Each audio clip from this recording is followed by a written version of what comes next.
دلتا اللہ تعالی عجیب خبره کړی ده. بره خو دا خبره وکړه چې څوک دنیا کې عیش مزه غواړي سہولت غواړي الله فرمایي زه به ورکما. دنیا کې به خلق وي جی دا ډېر لوی بزرگ دی لکه اوس چې زما په مقابله کې څومره ملایان دي دا غي څومره مریدان دي خلقه او څه وایي یره جی دا ډېر بزرگ سړی دی زمونږ وطن ته چې راغلی دی که نه چرته اوسه پورې شر نه دی جوړ کړی او چرته بده ورځ نه ده جوړه شوې یره جی دا وګوره که نه الله وله عزت ورکړی دی مریدان راځي شاګردان راځي. الله فرمایل چې دنیا ورکوم آخرت یې نشته او که څوک آخرت غواړي نو ګوره دا خبره زمونږ ستاسو دپاره ده. الله فرمایي ومن اراد الاخرة څوک چې وغواړي آخرت نو آخرت څنګه غوښتی شي یره جی بس ګوټ کې کېنه اعتکاف ته کېنه او بس ذکر کوه نو آخرت ملاویږي. الله تعالی د دې خبرې ډېر پرزور تردید کوي یره جی بس نفلونه کوه نو کور کې ودرېږه او بس ګوره تهجد کې څه تکلیف دی هلکه روژه کې څه تکلیف دی. اللہ تعالی فرمائی ومن اراد الاخرت څوک چې غواړي آخرت انجام کار خغواړي نو څه شی به کوي ناست به وي منځونه به کوي. الله فرمایي نه نه دا په دعاګانو نه کیږي وسعى لها سعیها او کوشش کوي هغې لره کوشش د هغې مناسب. سعی سعی محنت تا وی مزدوری تا وی کار تا وی خولو رایستو تا وی پا حج کی سعی تا سعی ولی وی اگی کی منڈا دا نو اللہ تعالی فرمائی ومن اراد الاخرتا سوک چی آخرت غواڑی وسعا لها سعیها او دے کوشش کوي هغې تا د هغې مناسب کوشش به کوي او د هغې مناسب به یې کوي. بې مناسبه کوشش سره هم کار نه کېږي او بغیر د کوشش خواړو سوال نه پیدا کېږي چې تا ته آخرت میلاو شي. مسلمان څه وایي یره جي شبې جمعې ته راشئ او بستره خپسته ځان سره یوسه او بیا په هفته کې یوې شبې جمعې له ځه او میاشت کې سې روزه لګوه کال کی چله لگوا عمر کی 4 میاشتې لگوا نور خوش مزه کوا او پیران صاحبان ذکر کوا لا اله الا الله دا سے غرشت پورته کوا چې میګیم د نو تخت جمعات کې کینا او د رسول الله صلی الله علیه وسلم د زلف تشصفتونه کوا او د پیغمبر علیه الصلاۃ والسلام سره د مینې په نامه باندې خلک کافر وا چې زه په عاشق یم او دا بلې ګستاخی کړې. الله فرمایي وسعى لها سعیها په ناتونو کار نه کیږي په تقریرونو کار نه کیږي په شب و جمعو کار نه کیږي تش د ذکر په حلقو کار نه کیږي په 12 ربیع الاول کې په خوراکونو په خولو کار نه کیږي. وسعى لها سعیها تکلیف په برداشت کوي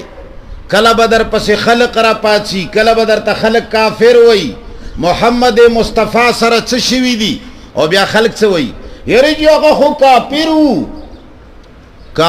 وو نه د رسول الله صلی الله علیه وسلم سره په عمل کولو رسول الله سره بد سلوک کولو په وجه کافرو کې شمار شول کافر وو نه اغوی الله منلو اغو خیراتونه کول اغوی د بیت الله خدمت کولو اغوی الله نه یریدل اغوی په بیت الله کې حرامه پیسې نه لګولا اغوی ځان ته ډېر لوی بزرګان وي خلق راتله لاس نیوي ته نه کولی بقاعده عبادتونه کول هغه ته د کافر کولی شو الله ورته کافر وویل او دا ته چې کوم څه نن کوي نو دا خو قرآن نازلیږي نه کني تا باندې به هم اولئک هم الکافرون فتوا لګېدلې وه او دا به ورځ د قیامت باندې پته لګي چې زه او ته مسلمانانو کیو که زه او ته کافرانو کیو دا خو لوی غلط فهمی ده چې خلق وی چا خو کافرانو من خو مسلمان یو دا خو کافرانو سره جګړه وا تا خو مسلمانو سره نه جی زما استاد اسلام نه هغوی ډیر دیندار وو زما استاد قربانې نه هغوی ډیر قربانې کولې زما استاد نه زیاته د هغوی الله ته تمه وه هغوی وی نحنو ابناء الله واحباؤه هغو به وی چې موږ ته به عذاب نه میلاویږي که میلاویږي لږ غونې به وي ایام معدودات یو څو ورځې به وي نور به انشاءالله موږ جنت کیو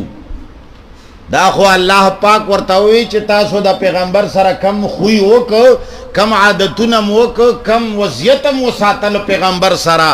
صلی الله علیه وسلم سره نو دې باندې تاسو چې کومه تمه ده ځان ته دا تمه مه لرئ تاسو کافر یې